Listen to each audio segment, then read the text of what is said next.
Tel Aviv ഉൾപ്പെടെ Israel നഗരങ്ങൾക്ക് നേരെ വീണ്ടും ഇറാന്റെ മിസൈൽ ആക്രമണം. നിരവധി കെട്ടിടങ്ങളിൽ മിസൈൽ നേരിട്ട് പതിച്ചതായി ഇസ്രായേൽ സൈന്യം പറയുന്നു. 50-ലേറെ പേർക്ക് പരിക്കുണ്ട്.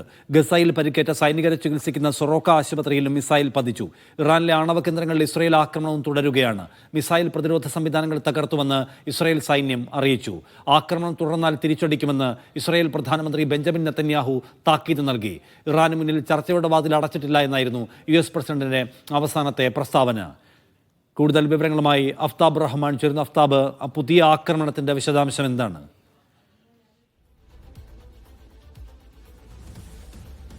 നിഷാദ്, രണ്ട് പ്രധാനപ്പെട്ട ആശുപത്രികളിൽ, ഒന്ന് ബെർഷെബ ആശുപത്രി, മറ്റൊന്ന് സൊറോക്ക ആശുപത്രി, ഈ രണ്ട് ആശുപത്രികളിലാണ് ഇന്നലെ രാത്രി നടന്ന ഇന്ന് രാവിലെ നടന്ന ഇറാന്റെ ആക്രമണത്തിൽ കാര്യമായ നാശനഷ്ടം ഉണ്ടായിരിക്കുന്നത്. അതിൽ തന്നെ ഈ സൊറോക്ക എന്നറിയപ്പെടുന്ന ആശുപത്രി, ഗസയിൽ പരിക്കേൽക്കുന്ന ഇസ്രായേൽ സൈനികരെ ചികിത്സിക്കുന്ന ആശുപത്രിയാണ്. നെതന്യാഹു ഒക്കെ ഇടയ്ക്കിടെ വന്നു പോകുന്ന ആശുപത്രിയാണ്. ഇവിടെ നേരിട്ട് മിസൈൽ പതിച്ചിട്ടുണ്ട്.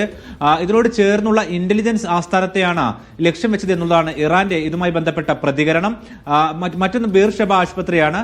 ഇവിടെയും വലിയ തോതിൽ നാശനഷ്ടം ഉണ്ടാക്കിയിട്ടുണ്ട്. എന്നാൽ നേരത്തെ പറഞ്ഞ സൊറോക്കോ, അതായത് ഇസ്രായേലി സൈനികരെ ചികിത്സിക്കുന്ന ആശുപത്രിയിൽ നിന്നും ഇന്റലിജൻസ് റിപ്പോർട്ടിന്റെ അടിസ്ഥാനത്തിൽ നേരത്തെ തന്നെ ആളുകളെ പൂർണ്ണമായും ഒഴിപ്പിക്കുകയും ചെയ്തിരുന്നു.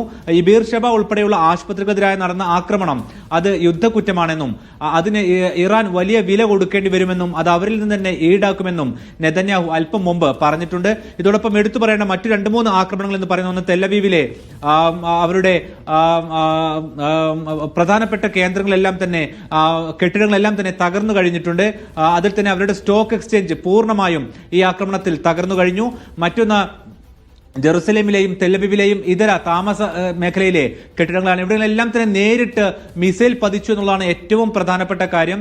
അതിൽ ഏറ്റവും എടുത്തു പറയേണ്ടത്, മാധ്യമങ്ങൾ ചൂണ്ടിക്കാട്ടുന്നത്, കഴിഞ്ഞ കുറെ ദിവസങ്ങളായി 50-ലേറെ ഫൈറ്റർ ജെറ്റുകൾ ഒരേ സമയം ഇറാന്റെ ആകാശങ്ങളിലുണ്ട്. അതായത് അവർ റീഫില്ലിംഗ് നടത്തിക്കൊണ്ട് ഒരേ സമയം ആക്രമണം നടത്തിക്കൊണ്ടിരിക്കുന്നുണ്ട്, ഡ്രോണുകൾ നിരീക്ഷണം നടത്തിക്കൊണ്ടിരിക്കുന്നുണ്ട്. ഇതിനെയെല്ലാം മറികടന്നുകൊണ്ടാണ് ഇത്രയധികം മിസൈലുകൾ അവരുടെ തെൽ അവീവിൽ നേരിട്ട് എത്തുന്നത്. ഇത് ഇറാന്റെ ശേഷി ഇപ്പോഴും ഊർജ്ജത്തോടു കൂടി തന്നെ നിൽക്കുന്നതിന് തെളിവായിട്ടാണ് മാധ്യമങ്ങൾ ചൂണ്ടിക്കാട്ടുന്നത്.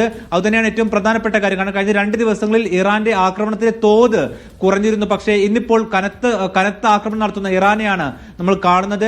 അതിന് പ്രധാനപ്പെട്ട കാരണം ഇസ്രായേൽ അവരുടെ ആണവ കേന്ദ്രങ്ങളിൽ തുടരെ ഇപ്പോഴും ആക്രമണം നടത്തിക്കൊണ്ടിരിക്കുന്നുണ്ട്.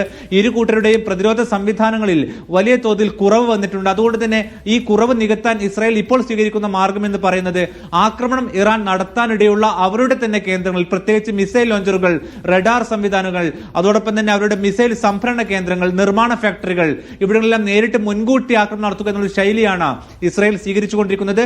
ഇതിന് പിന്നാലെയാണ് ഇപ്പോൾ കനത്ത ആക്രമണം ഇസ്രായേലിൽ നടന്നിരിക്കുന്നത്.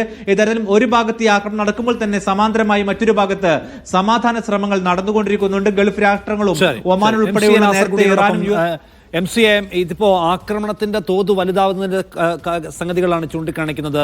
അഫ്താബ്, ആശുപത്രി ആക്രമിക്കപ്പെടുമ്പോൾ യുദ്ധക്കുറ്റമാണെന്ന് നെതന്യാഹു പറയുന്നു, അതിന്റെ വില കൊടുക്കേണ്ടി വരുമെന്നൊക്കെ. എന്ന് വെച്ചാൽ ഇത് വേഗത്തിൽ നിയന്ത്രിക്കാൻ കഴിയാത്തതും അതിവേഗത്തിൽ സമവായമുണ്ടാക്കാൻ കഴിയാത്തതുമായ തലത്തിലേക്ക് വളരുകയാണോ?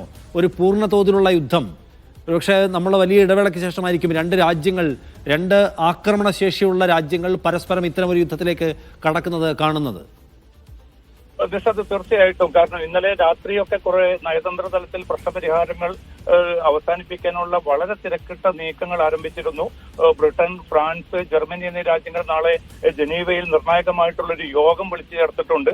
അമേരിക്കയുമായി ആശയവിനിമയം നടത്തിയതിന്റെ അടിസ്ഥാനത്തിൽ കൂടിയാണ് ഈ വിയന്നയിൽ യോഗം വിളിക്കാനുള്ള തീരുമാനം. ഇതിൽ ഏറ്റവും പ്രധാനമായിട്ട് ഇറാനെ ഒരു ചർച്ചയിലേക്ക് കൊണ്ടുവരികയും പറ്റുമെങ്കിൽ ഒരു ആണവ കരാർ രൂപപ്പെടുത്താനുള്ള തിരക്കിട്ട നീക്കങ്ങൾ ഇറാനുമായി ബന്ധപ്പെട്ടുകൊണ്ടുകൂടി നടക്കുകയാണ്. ഒമാൻ ഉൾപ്പെടെയുള്ള ഗൾഫ് രാജ്യങ്ങളും അതിൽ സജീവമായ നീക്കം നടത്തി വരികയായിരുന്നു. പക്ഷേ ഇന്ന് രാവിലത്തെ ഈ ആക്രമണങ്ങളോടുകൂടി ചിത്രം വീണ്ടും വളരെ ഗുരുതരമായിട്ടുള്ള ഒരു അവസ്ഥയിലേക്ക് മാറുകയാണ്. അല്പം മുമ്പ് ഇസ്രായേൽ പ്രധാനമന്ത്രി നെതന്യാഹു മുന്നറിയിപ്പ് നൽകുന്നത് ഒറ്റക്കും ഇനി പിറകോട്ടില്ല, അതിശക്തമായി തന്നെ തിരിച്ചടിക്കും. കാരണം തങ്ങളുടെ സൊറോക്ക ആശുപത്രിക്ക് നേരെ നടന്ന ആക്രമണം, അതോടൊപ്പം തന്നെ ഗ്രേറ്റർ തെല്ലവീവിലെ താമസ കെട്ടിടങ്ങൾക്ക് നേരെ ഉണ്ടായ ആക്രമണം, ഇത് രണ്ടും ആവില്ല. അതിശക്തമായിട്ടുള്ള തിരിച്ചടി ഇറാൻ ഉണ്ടാവും. അത് ഇപ്പോൾ തന്നെ ആരംഭിച്ചിരിക്കുന്നു എന്ന ഒരു മുന്നറിയിപ്പാണ് ഇപ്പോൾ നെതന്യാഹു നൽകിയിരിക്കുന്നത്. അങ്ങനെ പോവുകയാണെങ്കിൽ തീർച്ചയായിട്ടും നമുക്കറിയാൻ സാധിക്കും റിയാക്ടറുകൾക്ക് നേരെ ഇന്നലെ ഇറാനിൽ ആക്രമണം നടത്തിയിരുന്നു.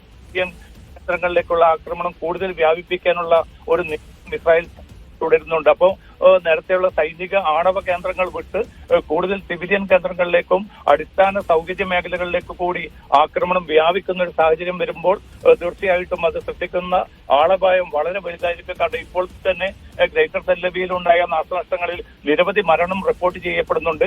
പക്ഷേ സൈനികമായ സെൻസർഷിപ്പ് ഏർപ്പെടുത്തിയിരിക്കുകയാണ്. മാധ്യമങ്ങൾക്ക് വാർത്ത നൽകരുത് എന്ന നിർദ്ദേശം വന്നിരിക്കുന്നു.